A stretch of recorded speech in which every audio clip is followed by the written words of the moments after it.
Now, Turkey's latest defense deal is making waves. It's raising eyebrows in Israel. Ankara is moving forward with the plan to buy 40 Eurofighter Typhoon jets from Germany.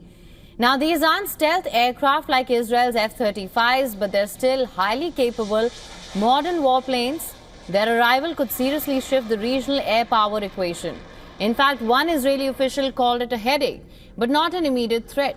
But it's a clear sign that Turkey is ramping up its military strength in ways that could eventually challenge Israel's long-standing edge. And that frustration isn't just in the defense circles, it's boiling over in politics too. Opposition leader Yair Lapid tore into the Netanyahu government this week, saying it dropped the ball entirely.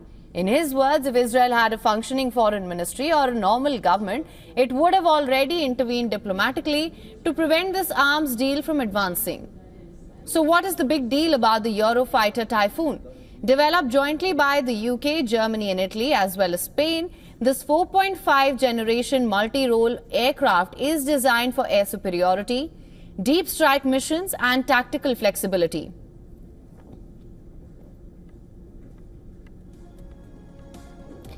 Capable of flying at Mach 2, it is equipped with advanced AESA radar, IR tracking systems. The Typhoon is no ordinary jet.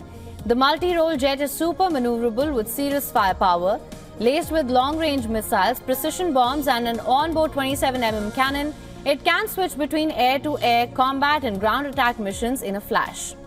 Additionally, Turkey is also pursuing additional deals for US-made F-16s and potentially even F-35s.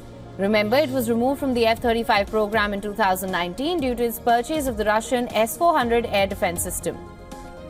For Turkey, the inclusion of these jets means greater reach, more flexibility, and a stronger presence in a region where Israel has air superiority.